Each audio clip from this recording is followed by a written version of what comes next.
여러분이 좀 운동을 하시는 분들 혹은 헬스를 하시는 분들, 이 좋은 헬스 선생님은 항상 무엇을 가르치냐면 몸 푸는 것부터 가르칩니다. 그래서 이것저것 몸을 풉니다. 그래서 뜀박질을 우선 가벼운 조깅을 시키고, 그래서 몸이 충분히 열이 올라오게 되었을 때 운동을 본격적으로 해야 다치지 않게 됩니다. 그리고 건물을 짓다 보면 이 건물의 높이는 결국은 깊이에 달려 있습니다.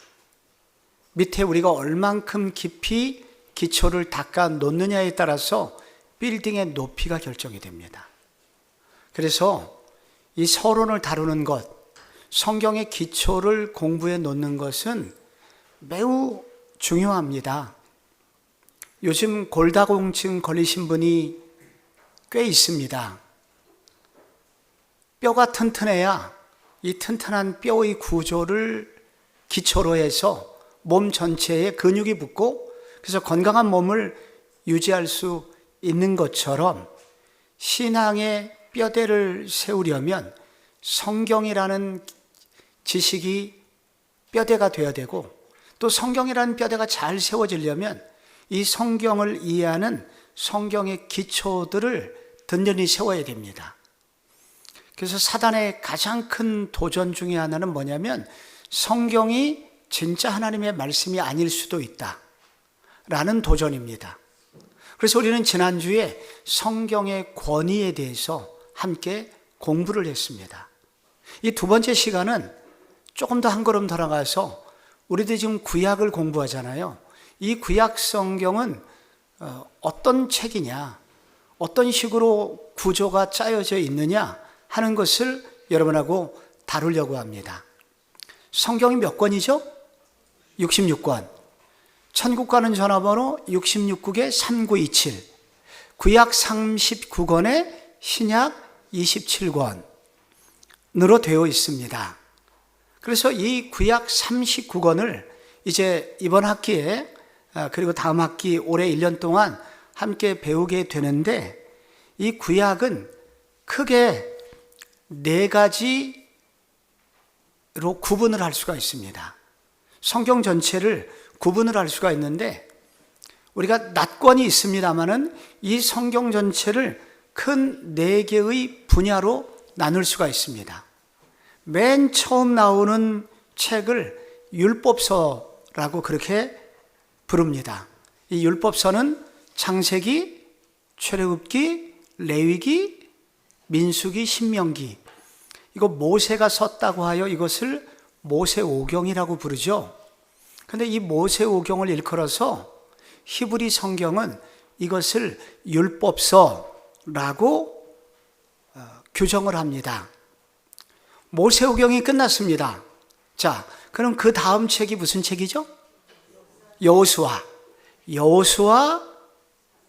사사기, 룻기, 사무엘상하, 열왕기상하, 이렇게 시작된 책이 결국 어디서 끝나냐면 에스라, 느헤미야, 에스더까지 모세 이후의 긴 이스라엘의 역사를 설명을 합니다. 이 역사를, 이런 긴 역사의 책을 일컬어서 역사서다 이렇게 부르죠. 그런데 이 역사 중간중간에 역사와 상관없이 자신의 신앙을 하나님께 고백한 노래들이, 고백들이, 기도들이, 시들이 성경에 또한 기록이 되어 있습니다. 이런 책들을 일컬어서 시가서다 이렇게 부릅니다. 그런데 또 하나, 시가서와 별개로 하나님의 경고와 그리고 우리의 신앙을 정신 바짝 들게 하는 회개의 선포와 그리고 낮아진 자들을 향한 위로의 말씀이 포함되어 있는 또 다른 유형의 책의 그룹이 있는데 그것을 선지서다 이렇게 말합니다. 그래서 크게 네 기둥이 있는 것입니다.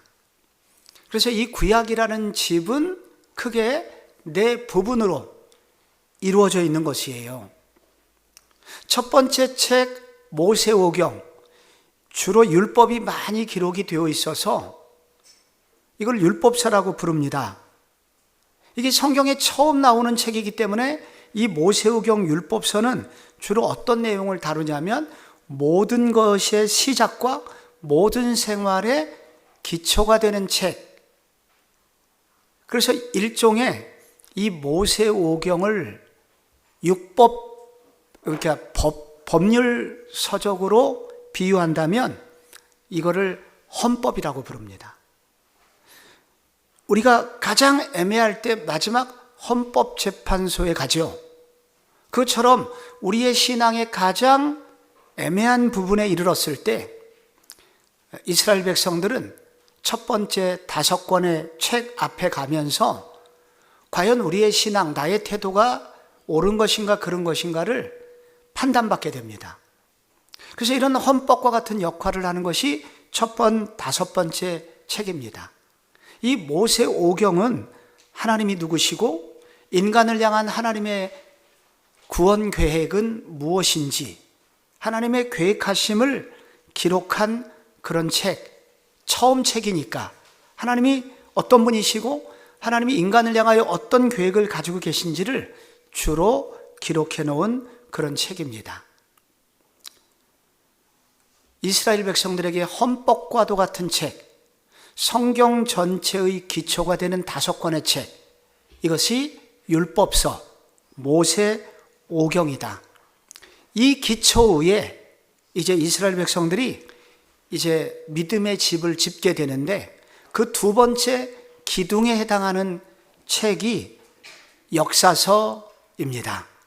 이 역사서는 이스라엘의 역사가 나오고요. 이 이스라엘의 역사 가운데 하나님이 어떤 일을 행하셨는지 기록되어 있는 그런 책입니다. 근데 이 역사서 방금 여러분이 여호수아부터 시작해서 사사기, 룻기, 사무엘상하, 열왕기상하, 역대상하, 그래서 이제 에스라, 느헤미야, 에스더에서 끝나는 이 책들이 이스라엘의 역사가 처음으로 나오고 2번째 나오는 것이 이 이스라엘의 역사 가운데 어떤 시기는 복을 받았고 어떤 시기에는 저주를 받은 것 같은 시기가 있습니다.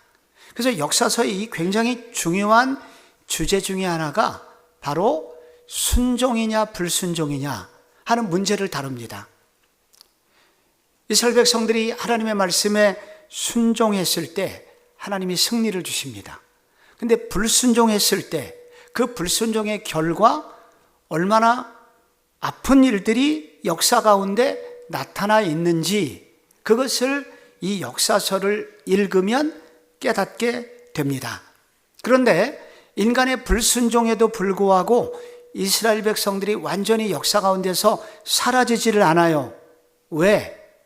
하나님은 이스라엘 백성들과 언약을 맺으셨기 때문에 언약을 맺은 하나님의 신실하심 때문에 그들이 중간에 실패한다고 하더라도 하나님의 그들을 향한 구원 계획은 포기되지를 않습니다. 그래서 때리시고 어루만져서 다시 하나님의 길을 가게 만드시는 이야기, 이게 어디 나와요? 역사서에 나오게 됩니다. 이제 하나의 기둥이 역사서라면 왼쪽에 있는 또 하나의 기둥이 있습니다. 그것을 시가서라고 부릅니다. 시가서는 욥기부터 시작해요. 욥기, 시편, 잠언, 전도, 아가, 이 5가지 책을 시가서라고 그러는데 이 책들의 특징은 개인적인 체험과 간증을 표현한 책입니다. 그래서 성경은 일방적으로 하나님께서 하늘로부터 이렇게 살아라 라고 일방적으로 하늘로부터 내려온 계시만 성경에 포함된 것이 아니라 그 계시를 들은 인간의 반응, 그리고 인간이 살아가면서 느낀 표현들, 간증들, 고백들까지 하나님께 올려드린 기도문과 노래들, 가사말까지 성경에 기록하도록 하셨습니다. 그래서 그 기록 중에 욥기가 주로 다루고 있는 내용은 이런 내용입니다. 그 앞에 자막에도 나와 있고 여러분이 지금 갖고 계신 책을 중간중간에 보셔야 됩니다. 여러분이 가지신 책 중간중간에 지금 20쪽을 벌써 중간중간에 하고 있습니다. 근데 여기 보면은 욥기는 주로 여러분 한번 읽어봐요. 무슨 책이에요? 주로 왜 우리의 삶에 고난이 있는가? 이런 주제를 다루고, 시편은 우리는 어떻게 하나님께 기도하고 예배할 수 있는가? 그리고 잠언은 일상생활에서 우리는 어떻게 지혜롭게 하나님의 사람으로 살 수 있는가? 전도서는 진정으로 가치 있는 것은 무엇인가? 아가서는 연애와 결혼의 의미를 통해서 하나님의 사랑을 어떻게 나타낼 수 있는가? 등 하나님이 우리에게 일방적으로 주시는 계시가 아니라 그 계시받은 인간이 어떻게 하나님께 반응하는가, 고백하는가, 이것을 기록한 책이 시가서이고, 이 시가서가 성경에 굉장히 중요한 또 하나의 뼈대를 이루고 있다는 거예요. 우리가 보통 하나님에 대해서 잘못 생각할 수 있는 경우가 있는데, 하나님 하면 어떤 생각이 드세요? 제가 예전에 한 10년 전쯤 교인들에게 물으면은 주로 나오는 대답이, 하나님에 대한 이미지가 어떤 이미지냐면, 우선 흰 머리를 하시고 흰 도포를 입으시고 그 다음에 회초리를 드시고 죄를 지으면 내 이놈 하고 엄하게 꾸짖는 모습, 이게 하나님 하면 떠오르는 이미지라고 그러시더라고요. 근데 이것은 성경에서 말하는 하나님하고는 전혀 다른 겁니다. 성경의 하나님은 어떤 하나님이냐면, 이 시가서를 읽어보면 참 놀라운 것이, 하나님하고 우리는 대화가 가능하신 분이다. 일방적으로 너 이렇게 살아! 라고 말씀하시는 분이 아니라 우리에게 말씀을 주시고, 네 생각은 어때? 그리고 우리의 의견을 존중하시고, 또 우리가 그분에게 감사의 표현을 할 때 그리도 기뻐하시는 분, 그분이 바로 우리 하나님이시라는 거예요. 복음 성가 중에 여러분, 하나님의 사랑을 사모하는 자라는 찬양 있죠? 하나님의 사랑을 사모하는 자, 그 다음에 어떻게 되더라? 또 하나님의 선하심을 바라보는 자, 너의 모든 것 창조하신 우리 주님이 너를 얼마나 사랑하는지 하고, 그 2절에 보면 이런 게 있습니다. 너의 작은 신음에도 응답하시니. 하나님이 그런 분이시라는 거죠. 하나님은 일방적으로 이렇게 살아라 라고만 말씀하시지 않고 우리들의 반응을 기다리시고 기뻐하시고, 그 인간들의 반응과 인간들의 태도까지 성경에 기록하게 하신 분. 그래서 시가서를 보면 그런 우리의 애환과 눈물이 나와 있습니다. 이 성경에 지붕 같은 역할을 하는 게 있어요. 이제 율법서라는 기초가 있고, 그리고 역사서라는 기둥과, 그리고 시가서라는 기둥 위에 세워진, 위에 비를 피하게 해주는 지붕과 같은 역할을 하는 책이 선지서입니다. 그런데 이 선지서는 여기에 위로의 말씀이 너무 많이 나와요. 고난받고 있는 백성들에게. 그러나 또 안일한 자들에게는 충격을 주는 말씀이 나오고요. 그리고 하나님의 주신 소명을 잃어버린 백성들에게 하나님의 도전의 말씀이 나오는 책입니다. 근데 이 선지서에 나오는 선지자들은 바벨론 포로를 기점으로, 선지자들이 바벨론 포로로 끌려가기 전에 선지자들이 활동을 많이 합니다. 왜 선지자들이 그때 많이 나왔을까요? 이스라엘 백성들이 이대로 살다가는 죽을 수 있기 때문에 하나님께서 이스라엘 백성들에게 돌이킬 기회를 주시기 위해서 하나님이 큰 위기를 앞서서 선지자들을 집중적으로 보내십니다. 그래서 바벨론 포로로 끌려가기 전에 선지자들을 많이 보내십니다. 그 선지자들이 이제 이사야, 그 다음에 미가, 그런 선지자들입니다. 그런 포로기 전에 많은 선지자들을 보냅니다. 그러다가 그들이 하나님의 말씀의 경고를 듣지 않고 그들이 결국 무너졌어요. 포로로 끌려가게 되었습니다. 그때 포로로 끌려가던 시기에 또 선지자들을 많이 보내주십니다. 그 시기에 나오는 선지자가 하박국, 그 다음에 예레미야, 다니엘, 이런 선지자들입니다. 근데 이 선지자들은 그때 나와가지고 너희들 내 말 안 듣더니 꼴 좋다, 쌤통이다, 이렇게 말씀하시지 않고 하나님의 아픈 마음과 위로의 말씀이 전해집니다. 그 대표적인 말씀이 예레미야 29장 11절이에요. 여호와의 말씀이니라 너희를 향한 나의 생각을 내가 아나니 평안이요 재앙이 아니니라 너에게 희망을 주는 것이니라 하면서 끌려가는 포로들에게는 위로의 말씀을 주세요.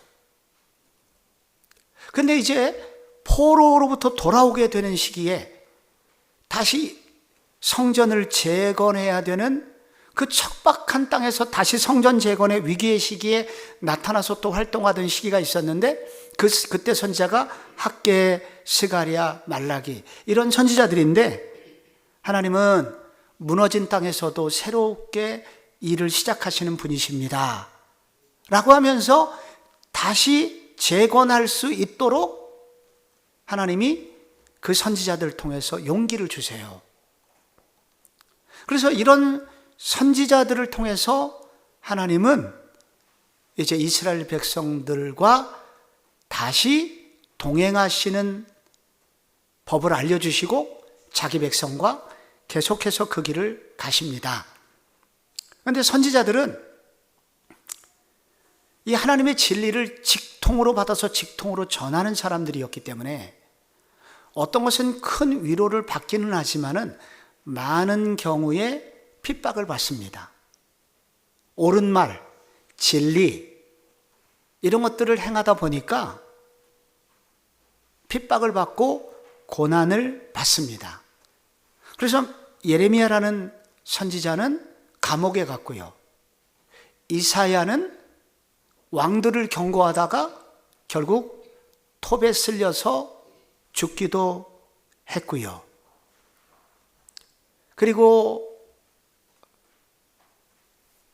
이 아모스라는 선지자는 정말 보통 사람이 들을 수 없는 치욕스러운 조롱의 말과 비난의 말을 들으면서 살 수밖에 없었습니다. 그런데 그런 상황 속에서도 꿋꿋하게 진리의 말씀을 그들이 선포함으로써 이 자기 백성들이 때로는 회개하여 돌아오고 때로는 고난 속에서 용기를 얻어 끝까지 살 수 있는 힘을 얻게 되고 때로는 재건할 수 있는 이런 놀라운 역사들을 경험하게 됩니다. 성가대하는 어떤 청년이 두 눈이 시퍼렇게 멍이 들었대요. 그래서 병원에 갔는데 의사가 왜 그렇게 되셨냐고 너무 궁금하다고.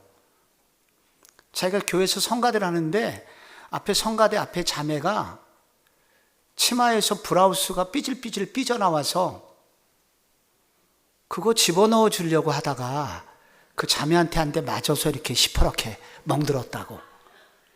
그런데 왼쪽은 왜 그러셨냐고. 아까 그거 잘못된 것 같아서 다시 꺼내주려고 하다가 한 대 더 맞았다고. 우리가 옳은 일을 하다 보면 이렇게 고난을 당해요. 어려움을 당하게 됩니다. 이 선지자들이 하나님의 말씀을 이렇게 전하려고 하다 보니 많은 고난과 핍박을 당하게 되고, 그러나 고난과 핍박 속에서 하나님으로부터 오는 말씀을 잘 전함으로 결국 많은 분들에게 위로를 주고, 그리고 그 내용들이 성경에 기록이 된 거예요. 여러분, 21쪽에 보시면은 거기 집이 하나 그려져 있습니다. 이 집에 여러분이 한번 구약 성경이 집으로 되어 있는데, 이 집의 기반 시설, 기초석은 뭔지 한번 적어 보시고, 오른쪽 기둥은 뭐라고, 왼쪽 기둥은 어떻게 쓰는 것이 좋을지, 선지서는 어떻게 쓰는 것이 좋을지 여러분이 한번 적어 보시겠어요? 혹은 우선 속으로만 하시고 돌아가셔서 하셔도 좋고, 여러분 이 책이 지금 없으신 분은 집에 여러분 구약 성경 39권이 네 갈래, 네 종류의 분야로 성경이 나뉘어져 있다 그랬는데, 그 기초가 되는 것이 뭐라 그랬죠? 율법서. 그 다음에 기둥에 해당하는 게 뭐라 그랬죠? 역사서. 또 하나의 기둥이 뭐라 그랬죠? 시가서. 그리고 이 지붕에 해당하는 것이 뭐라 그랬죠? 선지서. 이런 구약의 집을 이제 우리는 다음 주부터 조금은 세밀하게 들어가서 하나씩 살펴보려고 합니다. 구약의 역사가 실제 역사에서 몇 년경에 이런 일이 벌어졌느냐? 성경을 연구하는 학자들이 의견이 조금 다르긴 하지만 일반적으로 성경을 좀 보수적으로 읽는 분들의 경우에 아브라함의 활동 시기가 언제냐라고 했을 때 BC 아브라함의 출생 연도를 여러분이 책 21쪽에 보면 뭐라고 나와 있죠? 2166년이라고 나와 있잖아요. 중요한 부분 몇 가지만 좀 연도로 여러분께서 조금 외워두시면 좋아요. 아브라함이 이 역사 가운데 나타났던 시기가 기원전 2166년경입니다. 그러면 출애굽은 어느 정도 시기에 출애굽이 됐을까요? 출애굽이 어느 정도 시기에 출애굽이 됐을까요? 출애굽 시기 보니까 21쪽에 뭐라고 나와 있어요? 1446년 BC. 누군가 성경에 대해서 궁금해서 도대체 이스라엘 역사 가운데 출애굽이 있었던 시기는 대략 어느 정도 되나요? 라고 물을 때 이렇게 답변하셔야 돼요. 조선시대는 언제부터예요? 1392년. 그래요? 임진왜란은 언제쯤 벌어졌을까요? 그 1592년. 이렇게 대략 우리가 역사를 외우고 있듯이 여러분 이 성경에 기록된 내용들이 실제 역사에서 어느 정도 기간인지를 여러분이 머릿속으로 이렇게 이해하시면 나중에 성경을 읽을 때 많은 도움이 됩니다. 그럼 다윗 왕은 어느 정도 시기에 활동을 했을까? 뭐라고 써 있어요? 거기 보니까 다윗의 등극, 거기 1010년 BC 이렇게 돼 있죠. 그래서 약 1000년경, BC 1000년경에 다윗이 활동을 한 거예요.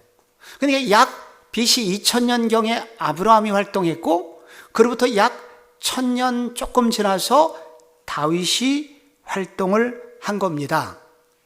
나중에 왕국이 분열왕국이 되죠. 북왕국, 북이스라엘, 남유다, 북이스라엘 20명의 왕, 남유다 19명의 왕이 활약하다가 북이스라엘이 먼저 망해요. 그 망한 연도가 북이스라엘 BC 722년 아수르에게 멸망당하죠. 그 정도는 여러분이 구약을 공부하기 전에 외워두시면 좋아요. 그 다음에 남유다는 언제 망해요? 거기 586년 바벨론 포로 그렇게 써 있죠. BC 586년. 이 정도를 여러분이 좀 외워두시면 좋겠어요. 그들이 돌아와서 바벨론 포로에서 돌아와서 성전을 재건하던 시기가 있거든요. 그때가 언제냐? 그때 스룹바벨이라는 사람이 성전 재건을 하는데 그거는 언제 나오냐면 성전 재건 BC 516년 이렇게 나와요. 구약 성경의 거의 마지막 부분에 성벽을 재건하는 느헤미야의 이야기가 나오는데 느헤미야는 어느 정도 시기 사람이냐? BC 445년경. 그리고 말라기가 BC 400년경. 이게 구약의 역사예요. 그래서 여러분이 가끔 성경 공부를 할 때 이게 성경을 날로 먹으려는 분들이 있는데 우리가 해야 될 일은 해야 됩니다. 기본적으로 이 정도는 여러분이 암송하시면, 암기하시면 여러분이 앞으로 성경을 이해할 때 도움이 많이 돼요. 우리가 성경을 이해할 때 또 하나 매우 중요한 게 뭐냐면 특별히 구약을 공부할 때 매우 중요한 것 중에 하나가 지도입니다. 지도. 그리고 구약의 지리적 배경. 지금 이스라엘이 어디쯤 있느냐? 자, 지금 한반도는 어디에 있냐면 우리가 알고 있죠? 우리는 왼쪽에 중국이 있고 북쪽에 러시아가 있고 오른쪽에 일본이 있고 그리고 배후에 미국이 있습니다.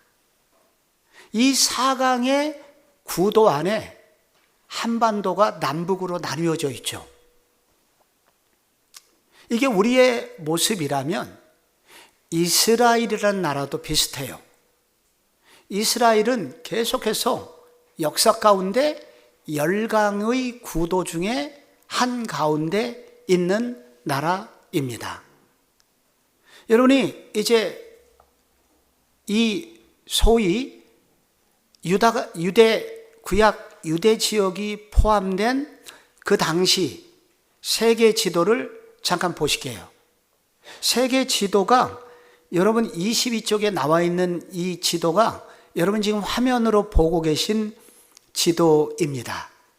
근데 이 지도를 보시면 여러분이 그 가장 가운데 즈음에 큰 바다가 있죠?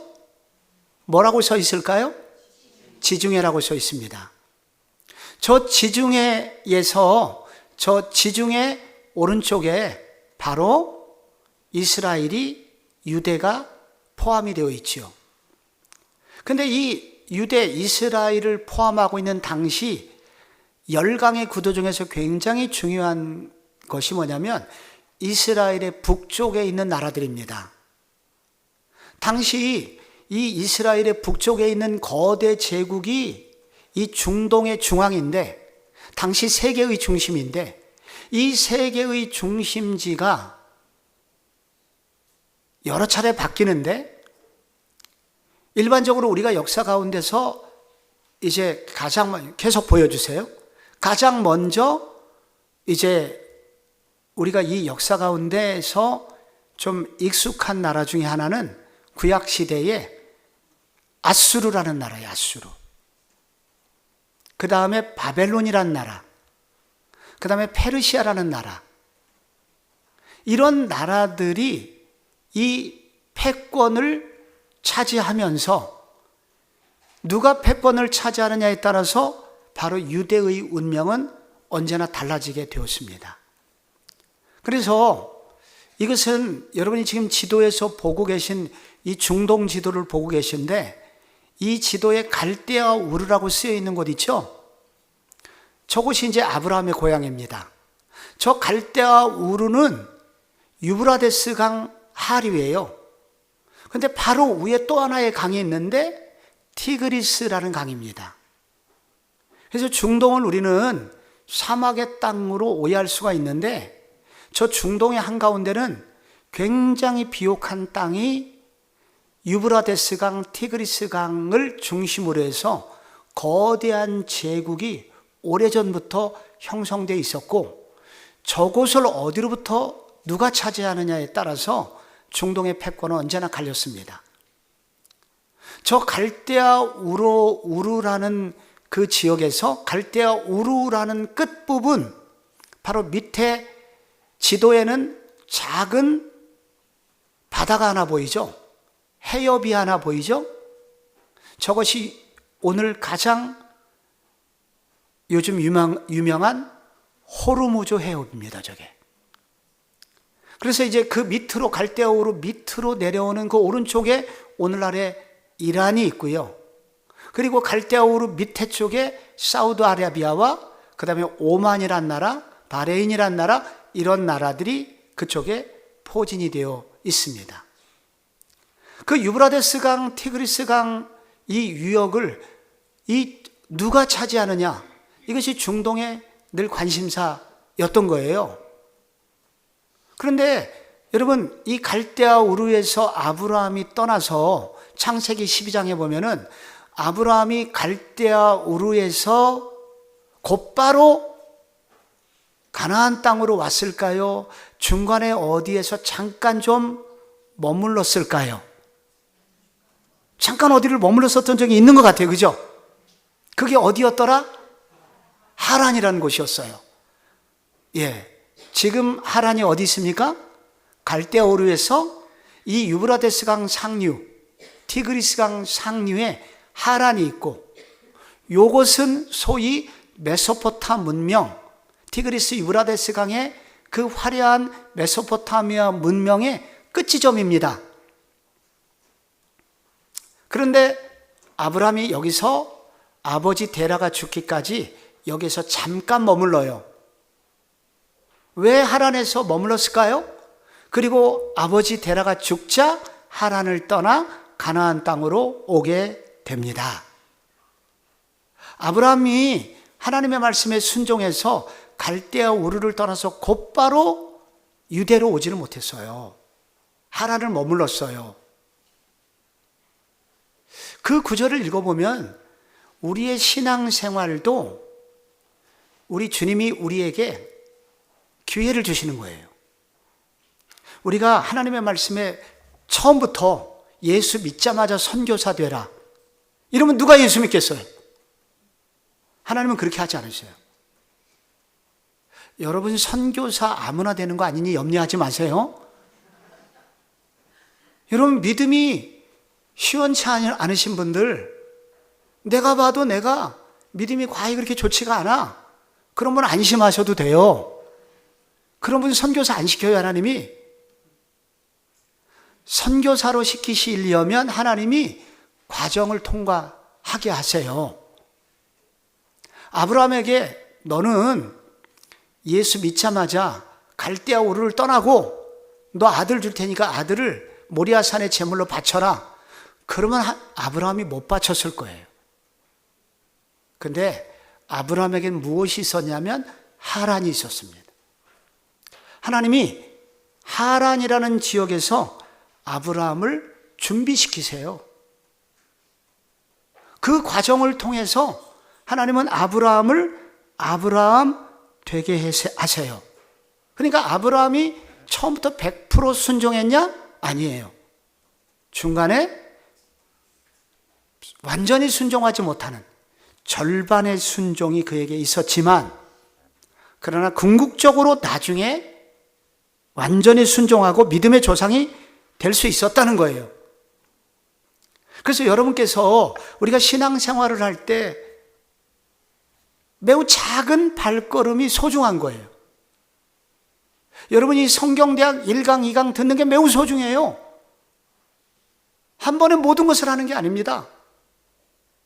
이 걸음이 소중하신 거예요. 에디슨이 처음 전구를 발명했을 때 그 전구에 나오는 불을 보기 위해서 촛불을 밝혔다는 사실을 아시나요? 이 전구에 불이 들어오는지 안 들어오는지를 보기 위해서 촛불을 켰다니까요. 그 에디슨의 그 작은 시작이 오늘날 이런 놀라운 한밤의 광명을 우리 가운데 주는 이 전구의 발명이 이루어지게 돼. 되었다는 겁니다. 제가 지금도 참 하늘나라 가신 권사님 중에 기억나는 분이 참 지혜로운 권사님. 남편이 늦게 교회를 나오셨어요. 그래서 이분이 11조를 하실 때 성경 말씀에 하나님께서 네 재물을 드리는 태도가 네 믿음이다. 이 도전의 말씀에 나오잖아요. 근데 남편은 예수를 안 믿잖아요. 그래서 이걸 어떻게 하나 하시다가 이분이 남편이 주신 생활비 중에서만 지혜롭게 그것을 지혜롭게 잘 절약을 해서 이분이 11조 생활을 하기 시작하셨습니다. 그리고 나중에 온전한 11조를 하셨죠. 그래서 남편도 살리고 그리고 하나님의 말씀에도 순종하고 그렇게 구역원들을 또 훈련시켰어요. 그래서 구역원들이 가정을 잘 지키면서 믿음 생활을 하시는 분들이 되게 하셨어요. 우리가 신앙생활을 한다는 것이 처음부터 완전하게 하나님께 순종해라 하는 것도 믿음이지만 하나님은 중간에 하란을 경유하여 가도록 기회를 주시는 분이 하나님이시다. 그 하란의 남쪽에 뭐가 있어요? 유대 땅이 있는 거예요. 다시 한번 보시면. 그리고 유대에서 조금 더 지나가면 아프리카가 시작이 되고 애굽이라는 나라가 있죠. 여러분이 지금 다시 한번 이 그림, 마지막 그림을 보시면서 갈대와 우르에서 애굽에서 이르는 이 1, 2, 3, 4번을 줄로 연결하면 이것이 어떤 모양이 나오냐면 초승달 모양이 나와요. 그래서 이 지역을 일컬어서 비옥한 초승달 지역이라고 그래요. 그래서 이 비옥한 초승달 지역 전체, 이걸 어떤 사람은 이렇게 보기도 하고 어떤 분은 메소포타미아 지역만 그렇게 주장하는 분이 있지만 이 비옥한 초승달 지역이 결국 중동의 패권을 좌우하는 곳이었다. 그런데 이 중간에 유대가 끼어 있는 거예요. 그래서 애굽이 패권을 차지할 때는 애굽이 유대를 통과하고 바벨론의 북쪽, 바벨론 혹은 페르시아 북쪽에 있는 나라가 패권을 차지하면 유대를 통과해서 애굽을 공격하고 하는 그 중간에, 이 애매한 중간에 유대라는 나라가 들어있다 하는 것을 일단 여러분이 염두에 두셔야 돼요. 여러분이 성경, 특별히 구약을 이해하시기 참 좋은 것은 대부분의 성경들은 뒤편에 보면 지도가 한 장씩 붙어 있어요. 좋은 성경은. 그러니까 앞쪽에 붙어 있든지. 그 중간중간에 혹은 여러분 인터넷에 쉽게 요즘 여러분이 네이버에 검색만 하시면 성경 개관 지도를 볼 수 있습니다. 그래서 여러분이 성경을 읽으시다가 중간중간에 이 지도를 읽으시는 것이 성경을 이해하는데 매우 중요합니다. 이 팔레스타인 지형도를 잠깐 볼게요. 팔레스타인의 지형이, 여러분이 대략의 팔레스타인의 지도는 이렇게 생겼습니다. 북쪽에 한가운데에 갈릴리 호수가 있고 갈릴리 호수에서 요단강이 쭉 흘러내려오고 밑에 뭐가 있어요? 사해 바다가 있어요. 그래서 이 갈릴리와 사해를 연관하는 이 요단강을 중심으로 하여서 지중해 쪽을 요단 서편이라고 하고 지중해 반대편을 뭐라고 그러겠어요? 요단 동편 혹은 트랜스 요르단이라고 이렇게 불러요. 그래서 여러분 이 가운데를 중심으로 해서 이 요단 서편이 우리가 알고 있는 대부분의 유대 지역이라고 생각하시면 돼요. 그리고 요단강 오른쪽에 요단 동편이라고 그렇게 되어 있습니다. 근데 여러분이 가지신 책에도 나와 있고 이 팔레스타인의 그 단층도를 잠깐 볼게요. 유대 산지 이 단층도를 잠깐 보세요. 유대의 지형이 저기 여러분께서 작은 쪽, 얇은 쪽에 바다라고 되어 있죠? 거기가 지중해예요. 자, 지중해 쪽은 해발 고도가 좀 낮아요. 이쪽에 평야 지대가 집중되어 있고요. 그러다가 예루살렘으로 올수록 높아져요. 이거 산지가 시작이 되는 거예요. 그러다가 유대 산지에서 다시 하강을 해요. 요단강 밑쑥 들어가요. 그리고 이 요단강에서 보통 이 요단강이 해발 마이너스 200m 정도 돼요. 그리고 이 요단강을 건너면 요단 동편은 다시 고원지대예요. 높아요. 그래서 여러분의 머릿속에 우리나라 지형하고 비슷해요. 이거를 동고서저라고 불러요. 우리나라 동쪽에 태백산맥이 있어요. 그리고 대부분의 평야는 호남평야, 논산평야, 서쪽에 포진이 되어 있듯이 유대라는 나라가 대부분 그래요. 그래서 성경을 읽어보면은 이 평야 지대를 끼고 많은 스토리들이 전개가 돼요. 자, 이제 여러분이 이걸 머릿속에 두고 이 이스라엘 지도의 지중해변에 있는 해안 평야 지대를 머릿속에 한번 그려보세요. 먼저 여기 해안 평야 지대가 있습니다. 해안 평야 지대에 뭐가 있냐면 악고 평야, 이스르엘 계곡. 여러분이 지금 보고 있는 그림 있죠? 사진. 이게 이스르엘 계곡이에요. 계곡은 우리나라가 생각하는 깊은 밸리를 말하는 게 아니라 물이 흐르는 곳. 이스라엘 계곡이에요. 그 다음에 샤론 평야. 이게 오늘날 샤론 평야예요. 그 다음에 블레셋 해안. 이게 다 뭐냐면은 이스라엘의 지도 중에서 바로 지중해변가에 있는 지역들입니다. 자, 이 지역이 인기가 있을까요? 없을까요? 그렇죠. 인기가 있을 수밖에 없습니다. 우리나라 호남평야 인기가 매우 높았죠. 요즘처럼 쌀에 인기가 없을 때를 빼고는. 그래서 호남평야는 우리나라의 곡창지대예요. 호남평야 농사 망하면 대한민국이 기근이 와요. 이 지역에서 쌀이 다 나오는 거예요. 그래서 매우 중요한 거죠, 여기가. 그런데 여러분, 여기서 제가 여러분에게 한번 질문을 해볼게요. 열왕기상에 보면은, 열왕기상 21장에 보면은 아합이라는 왕이 나봇이 가지고 있는 포도원을 너무 갖고 싶었어요. 그런데 이게 새가슴이라 아합은 갖고는 싶었지만은 하나님의 율법을 어길 수 없어서 두려워하고 있었는데 악독한 여자 이세벨이 사람을 보내갖고 나봇을 죽여버려요. 그리고 포도원을 빼앗습니다. 포도원은 어디쯤 있을까요? 이스라엘 계곡 근처에 있어요. 아까 사진 보셨죠? 나봇의 포도원 얼마나 좋아요. 왜 그거 갖고 싶었겠어요? 그 갖고 싶은 포도원이 어디 있냐? 그 비옥한 땅. 그러니까 지중해변 근처에 있는 평야지대에 이런 게 있었다는 거예요.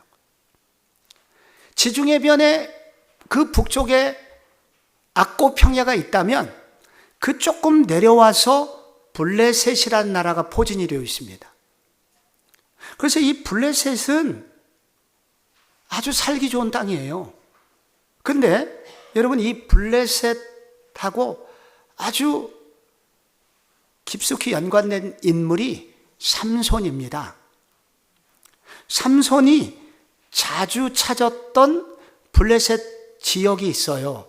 그게 사사기 16장 4절에 나와요. 화면에 나와요. 이후에 삼손이 어디를 갔어요? 소렉 골짜기의 들릴라에게 간 거예요. 사진을 보고 계십니다, 여러분이 지금. 좋은 땅이에요. 이게 다 어디에 서 있습니까? 지중해변에 있는 평야 지역이 이렇게 있다는 거예요. 엘라 골짜기. 이거 마찬가지예요. 이 엘라 골짜기도 여러분 블레셋과 사울과 전쟁할 때 다윗과 골리앗이 싸웠던 곳이에요. 말이 골짜기지 거의 평지에 가까워요. 이런 지역들이 풍부한 자원이 있기 때문에 여기서 싸움이 많이 일어났고 유혹하여 죄 짓는 사건들이 이곳에서 많이 일어났다. 가난한 집은 늘 화목해요. 그런데 재벌집 슬픈 전쟁이 가정 안에서 일어납니다. 있는 집의 문제가 더 많아요. 그래서 이스라엘의 온갖 이런 유혹과 온갖 비극적인 전쟁은 이 평야지대에서 많이 일어났습니다. 평야지대가 끝나면 중앙 산악지대라는 게 생겨요. 이거를 또 히브리 말로 쉐필라라고 하는데 이게 매우 중요합니다. 이 지역은 500m에서 700m 정도의 구릉지대가 시작이 돼요. 그래서 산이면서도 구릉지가 있어서 이곳에 주로 무엇이 생기냐면 마을이 생깁니다. 도시가 생겨요. 여러분 고대의 도시들은 산에 있습니다. 왜? 전쟁이 많았기 때문에. 그래서 바로 이런 산지에 집들이 많아요. 그러다 보니 이 산지에 유명한 도시들이 포진되어 있습니다.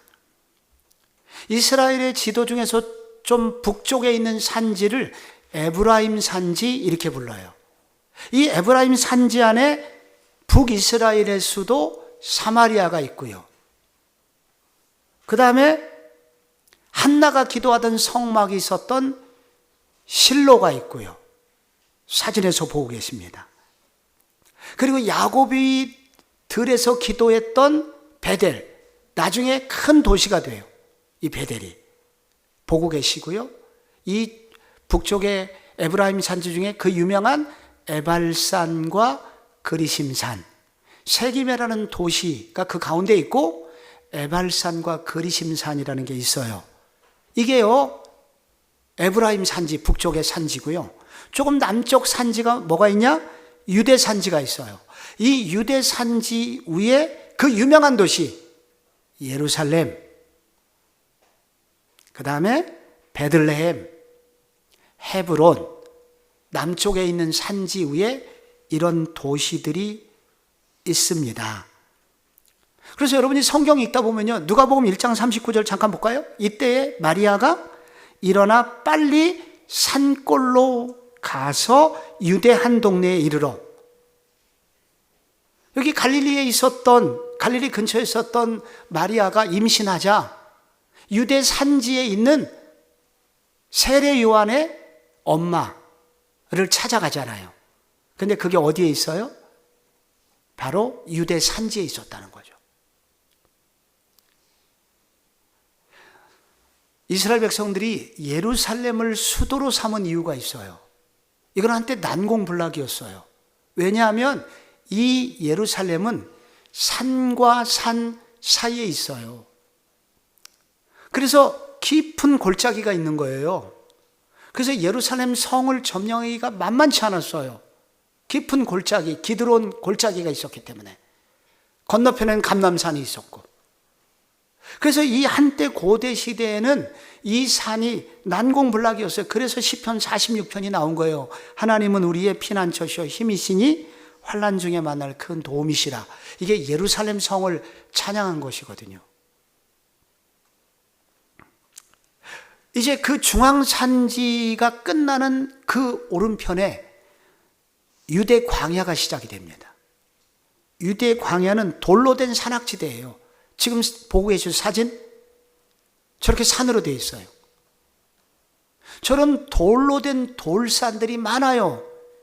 그러니까 유대 산악지대가 끝난 오른쪽과 그 남쪽 지방의 유대 광야가 저런 모양으로 형성이 되어 있는데, 저런 소위 산악 지형 속에 석회석으로 된 굴들이 있죠. 그 굴 중에 하나가 뭘까요? 엔게디라는 다윗이 숨었던 동굴이죠. 예수님이 40일간 금식 기도한 곳, 저 유대 광야입니다. 이런 데서 기도를 하신 거예요. 그 다음에 유대 요단 계곡이 흐르고요. 요단 계곡을 넘으면 요단 동편이 있는데, 요단 동편은 아까 그림에서 보셨듯이 고원지대가 있어요.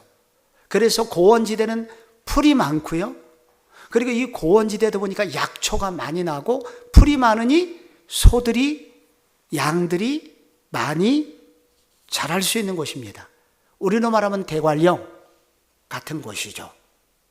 그래서 성경에 이쪽에 있는 지역을 일컬어서, 지역 중에 하나가 트랜스 요르단 지역에 바산이 있고, 바산의 암소가 유명했어요. 우리나라로 말하면 횡성 한우, 평창 한우처럼 이 팔레스타인에서는 바산 암소, 유명한 한우 집성촌입니다. 그 지역에 길르앗이라는 동네가 있어요. 산골이고 고원지대다 보니까 여기에 약초가 좋았어요. 그래서 예레미야 8장 22절에 그 유명한 구절이 있죠. 길르앗에는 유향이 있지 않냐? 그곳에 의사가 있지 않냐?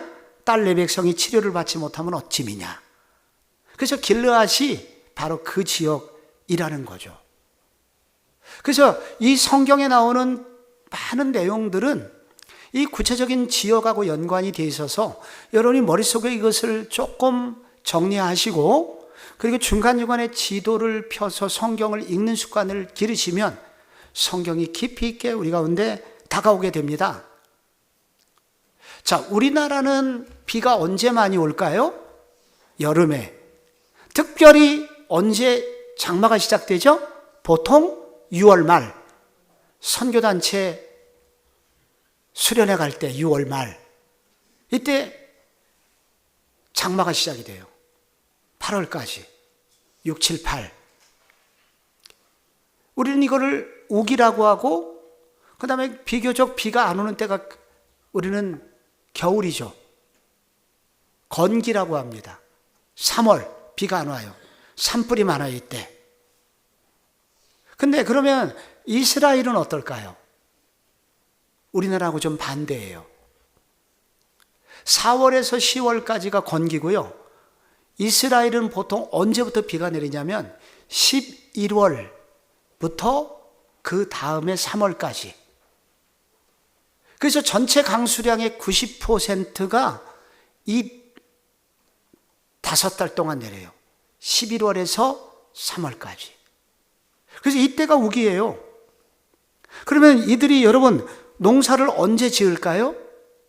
농사는 언제 지어야 돼요? 우기에 지어야 될까요? 건기에 지어야 될까요? 예, 농사 지어본 분은 알아요. 물이 있어야 농사 짓습니다. 그래서 이스라엘은 언제 농사 짓냐? 11월부터 농사를 지어요. 근데 이스라엘, 그 팔레스타인은 지중해성 기후이기 때문에 11월이 돼도 춥지는 않아요. 그러나 뒤에 3, 4, 5월보다는 물론 춥습니다. 그래서 11월에 주로 무엇을 심느냐? 추위에 강한 보리를 심습니다. 그래서 11월, 1월, 2월 보리를 재배해서 보리쌀을 먹고요. 그리고 이제 2월, 3월부터 이제 해서 이제 4월, 5월 가까이에서 먹는 곡식이 밀입니다. 보리쌀이 맛있을까요? 밀이 맛있을까요? 이스라엘에서는 밀이 더 인기 있습니다. 그래서 밀에서 빵이 나오죠. 그래서 보리는 어쩔 수 없이 먹어요. 그런데 질 좋은 밀을 기다립니다. 그래서 백성들이. 근데 그 시기가 겨울이기 때문에 11월부터 1, 2월 보리를, 그리고 그 이후에 밀이 이제 만들어지게 되고, 밀수확이 이제 제대로 되는 시기를 일컬어서 뭐라 그러냐? 그거를 오순절이라고 그래요. 그때 밀수확이 되면 그 곡식 수확으로 인하여 기뻐하면서 떡을 만들어서 바치면서 제사를 드려요. 그래서 오순절은 이스라엘 백성들에게 기쁨의 축제예요. 그때 성령님이 오시는 절기이기도 하지요. 그래서 성경에 보면 이런 구절이 나와요. 야고보서 5장 7절에 보면은 여러분 시간 관계상 자막을 한번 읽어보세요. 시작. 보라, 농부가 땅에서 나는 귀한 열매를 바라고 길이 참아 이른 비와 늦은 비를 기다리나니. 여기 뭐가 나와요? 이른 비가 나오고 늦은 비가 나와요. 이스라엘에서 우기가 이제 시작되는 것을 이른 비라고 그러는 거예요. 우기가 끝날 때 늦은 비. 그러면은 이른 비는 언제겠어요? 11월에 내리는 비가 이른 비, 3월에 내리는 비 늦은 비예요. 우리는 이른 비가 언제예요? 이제 4월이나 5월에 내리는 비 이른 비죠. 이제 장마가 시작되니까. 늦은 비 9월 달에 내리죠. 우리는 그래요. 근데 반대입니다, 이스라엘은. 그래서 이런 성경에 이른 비와 늦은 비가 나온다는 것은 이런 뜻이에요. 근데 이스라엘은 안타까운 게 하나 있는데 석회암 지대예요. 밑에 돌이 많다는 얘기예요. 그래서 비가 내리면 돌이기 때문에 물을 다 먹어버려요. 지하수를 얻기가 매우 힘들어요. 그래서 여러분 신명기 11장 9절에서 10절 보면은 이런 구절이 나와요. 신명기 볼게요. 곧 적과 꿀이 흐르는 땅에서 너희의 날이 장구하리라. 내가 들어가 차지하려 하는 땅은 네가 나온 애굽 땅과 같이 아니하니. 애굽하고 달라요. 뭐가 다를까요? 거기에는 너희가 파종한 후에 발로 물대기를 채소밭에 댐과 같이 하였거니와. 애굽에서는 발로 그냥 발길질만 해도 물을 댈 수 있었어요. 그러나 너희가 건너가서 차지할 땅은 산과 골짜기가 있어서 하늘에서 내리는 비를 뭐하는 땅이요? 흡수하는 땅이요. 흡수를 해요. 그래서 이스라엘은 저수지가 많아요. 탄탄한 저수지. 그 다음에 물을 석회암 지대이기 때문에 굴을 파가지고 그릇처럼 옹이처럼 굴을 파가지고 그 밑에 세면 페인트 칠을 해요. 그래서 물이 흘러내려가지 않도록. 요셉이 갇힌 웅덩이 있죠? 이것이 일종의 항아리처럼 생긴 거예요. 그래서 밑에를 그렇게 저수지처럼 물을 받아놓는 곳, 이런 곳이 있어야 이스라엘은 생존이 가능했습니다. 그래서 아니 왜 그런데 이런 곳을 일컬어서 별명이 젖과 꿀이 흐르는 땅이지? 궁금합니다. 젖과 꿀이 흐르는 땅, 젖, 밀크, 꿀, 하니. 밀크와 하니가 철철 멈추는 땅이라고 그래서 좋아라고 들어갔는데 가보니까 이거 웬걸? 비가 내려도 물 한 방울 저장할 수 없는 땅이에요. 젖과 꿀이 흐르지 않아요. 근데 왜 하나님은 젖과 꿀이 흐르는 땅으로 내가 너희를 보낸다라고 말씀하셨을까요? 그게 신명기 11장 12절을 잘 읽어보면 나오는 거예요. 뭐라고 나와 있습니까? 내 하나님 여호와께서 돌보아 주시는 땅이라. 영어로 care for. 연초부터 연말까지 여호와의 눈이 항상 그 위에 있느니라. 무슨 말이에요? 이 땅은 어떤 땅이냐면 여호와께서 항상 도와주시는 땅이라는 거예요. 필요하면 언제든지 하늘에서 물을 내려주셔서 흡수가 되지만 계속해서 비가 오기 때문에, 적절하게 비가 오기 때문에 너희들이 절대로 목마르거나 곡식이 타서 사라지는 일이 없을 거야 라는 뜻입니다. 근데 그 물은 언제 내려요? 여호와를 의지할 때. 그래서 여호와를 의지하지 않고는 살 수 없는 나라, 그게 이스라엘이에요. 여호와를 철저히 의지하고 살아갈 때 적과 꿀이 흐르고, 그 적과 꿀이 흐르려면 여호와를 의지해야 됩니다. 그런 의미에서 적과 꿀이 흐르는 땅이에요. 그래서 이스라엘의 이 지형은 오늘날 우리의 신앙생활에게 도전을 주는 거예요. 하나님은 우리를 적과 꿀이 흐르는 인생으로 만드셨는데, 적과 꿀이 흐르는 우리 인생은 언제만 가능합니까? 여호와를 의지할 때. 하나님께서 우리를 돌봐주실 거예요. 근데 조건이 있어요. 여호와를 의지하라는 거예요. 그분하고 밀착된 삶을 살라는 거예요. 그럼 우리의 인생이 적과 꿀이 흐르는 인생이 될 거라는 거예요. 여러분, 이 이스라엘의 지형 중에 마지막 하나지만 볼게요. 이 무역로가, 이스라엘의 중요한 무역로가 두 개가 있습니다. 이것이 26쪽, 여러분이 애매한 옆으로 생긴 지도인데 여러분이 누워서 이걸 봐야 됩니다. 근데 왼쪽에 지중해예요. 지중해 변에 도로가 있어요. 그냥 안 보이지만은 믿음의 눈으로 보이시죠? 아, 믿음이 있는 분은 보이게 되는데 저게. 네, 조금 더 이제 집에 가서 다시 한번 돌려보시면 지도가 보이고요. 여러분 26쪽에 이 지도가 나와 있으니까 거기에 실선으로 지도가 보여요. 자, 저 북쪽에서 남쪽 애굽까지 내려가는 해변길이 있습니다. 이 해변길은 고대 시대에도 마차가 다닐 수 있는 일종의 고속도로예요. 이게 무역로예요. 그런데 사해바다부터 시작해가지고 요단 계곡을 따라 갈릴리에 이르는 오른쪽에 또 하나의 큰 도로가 있습니다. 이거를 킹스 하이웨이, 왕의 대로라고 그래요. 이게 저 북쪽의 바벨론으로부터 저 남쪽의 아라비아까지 무역을 할 수 있는 직선 도로예요. 이 두 도로가 바로 이스라엘의 왼쪽과 오른쪽에 이런 도로가 있습니다. 고대 시대에 이미 있었어요. 장점이 있습니다. 이런 도로가 있으면 많은 문물이 이 도로를 타고 들어올 수 있었습니다. 또 많은 신문화들이 빠르게 이스라엘에 들어올 수가 있었습니다. 근데 단점이 있어요. 뭘까요? 전쟁 날 때 저 북쪽에서 만주에서 순식간에 한양까지 도달하는 거예요.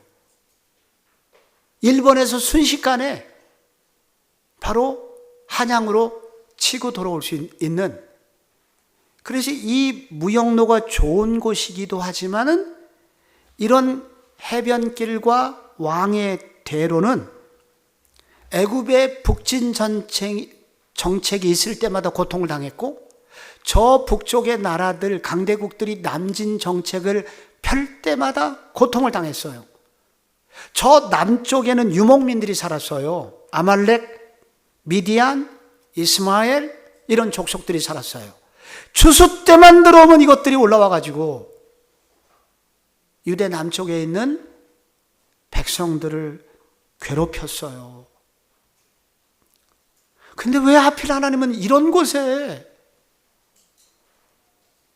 가나안 이런 곳에 아브라함의 후손들을 살게 하셨을까요? 왜 도대체? 아니, 젖과 꿀이 흐르는 땅이라면서 왜 하나님은 하필 이런 곳에 두셨을까요? 왜 그러셨을까요? 그러면서 하나님이 뭐라고 그러셨습니까? 아브라함아, 내가 이 가나안 땅을 너와 네 후손에게 주는데 너는 이 땅을 중심으로 복의 근원이 되거라 라고 말씀하셨습니다. 복의 근원을 영어로 뭐라고 그러냐? The channel of the blessing. 축복의 통로, 축복의 채널이 되거라 라고 말씀하셨거든요. 그래서 하나님께서 여러분 이 백성에게 왜 이런 땅을 주셨냐면, 언제든지 하나님의 축복이 임하면 북쪽이든 남쪽이든 빠르게 하나님의 복을 전달할 수 있도록 하시기 위해서 하나님은 이런 땅을 주셨다는 거예요. 북쪽에 남쪽에 많은 문화를 체험해서 이것을 많은 사람들에게 더 좋은 것을 나눠주는 민족이 되어라. 그래서 바로 이런 땅을 하나님이 우리에게 주셨다는 거예요. 하나님이 이스라엘 백성들에게 이런 나라가 되어라라고 축복을 주신 적이 있습니다. 출애굽기 19장에 출애굽시킨 이후에 내가 너희를 제사장 나라로 불렀다 말씀하셨습니다. 제사장은 누굽니까? 의사를 말하는 거예요. 치유자. 구약에는 제사장이 죄를 씻어주는 역할, 그리고 몸을 치유하는 역할을 제사장이 했어요. 하나님이 이스라엘 백성들을 제사장 나라, 치유하는 나라가 되기를 원하셨어요. 그런데 치유하는 나라가 되기 위해서는 무엇을 알아야 합니까? 아픔이 뭔지를 알아야 해요. 그래서 이 이스라엘 백성들이 북쪽에서 맞고 남쪽에서 얻어 터지고 하면서 많은 상처를 받고 많은 당하는 삶을 살았지만은 그들이 주님을 의지하면서 이겨내고 다시 일어서게 된 이후에 상처받은 치유자가 되어서 많은 사람을 섬기는 나라가 되기를 원하셨던 것입니다. 저는 이 하나님께서 왜 우리 민족을 하필 여기에 두셨는가? 하필 왜 우리나라를 지정학적으로 나라도 크지 않은데 이렇게 사방에 세계 최강의 강대국 네 나라가 모여있는 곳에 왜 우리나라를 두셨는가? 우리가 불리하지만 그러나 하나님을 의지하고 이 어려움들을 이겨내고 복을 받으면 어떻게 됩니까? 전 세계 사방에 축복의 통로가 될 수 있는 그런 나라로 우리가 쓰임받을 수 있도록 하는 기회를 주셨다. 이렇게 믿어도 됩니다. 여러분, 우리나라가 놀랍게 지금 조금 약화되고 있지만 불과 얼마 전까지만 해도 전 세계 이 조그만 나라가 전 세계 선교사 파송 국가 몇 위였어요? 우리나라가 2위. 압도적 1위 미국 다음에 우리나라였다고요? 우리나라가 선교사를 많이 파송했는데 왜 많이 파송했냐면 열방이 우리나라 선교사들을 너무 좋아해서 미국에서 오는 선교사, 영국에서 오는 선교사, 프랑스에서 오는 선교사, 포르투갈에서 오는 선교사, 이 나라들은 전부 다 한 번씩 우리나라나 밑에 나라 한 번씩 다 점령했던 나라예요. 네덜란드. 그래서 그런 나라 생각만 해도 치가 떨려요. 근데 한 번도 침략해 본 적은 없고 당하기만 했던 나라, 우리나라가 몇 번 침략을 당했는 줄 아십니까? 우리나라가 고조선 때부터 지금까지 931회 외세의 침략을 받았어요. 위에서 맞고 밑에서 맞고 옆에서 맞고 우리끼리 싸우고 931회의 아픔을 이겨내면서 그리고 최근 100년간 하나님의 놀라운 은혜를 체험하면서 부흥을 경험했습니다. 왜 이런 은혜를 주셨을까? 제2의 이스라엘이 되라. 하나님께서 우리에게 이런 은혜를 주셨다. 우리를 향한 하나님의 계획이 여기 있다. 그래서 특별한 은혜가 우리 가운데 있습니다. 이거는 제가 의도적으로 우리끼리 하는 얘기라서 위로받고자 하는 얘기가 아니라 선교학자들이 다 그렇게 얘기해요. 전례가 없는 은혜가 대한민국에 지난 100년간 부어졌다. 왜? 너무 비슷한, 하나님이 이스라엘을 선택한 내용과 너무 비슷한 거예요. 저는 생각해 봤습니다. 왜 성복중앙교회를 강북이 시작되는 초입에 왜 성복중앙교회를 여기에 두셨을까? 대학생 17만 명이 밀집되어 있는 이 지역에 왜 교회를 여기 세우셨을까? 뜻이 있지 않겠어요? 그래서 이런 고민을 해야 됩니다. 우리 성도님 중에 왜 이렇게 시비를, 나만 보면 시비를 거는 사람이 많냐고 고민하시는 분들 계실 거예요. 왜 나를 못 잡아먹어서? 왜 이렇게 나한테 상처가 많은가 유독? 왜 그럴까요? 내가 동네 북인가요? 하나님 안에서 하나님을 의지하고 이것을 극복하기만 한다면 하나님은 우리를 통해서 축복의 근원이요 제사장 나라로 쓰기 위한 나의 계획이야. 너희가 그렇게 좀 쓰임받았으면 좋겠어. 이것이 우리를 향하신 주님의 소원이십니다.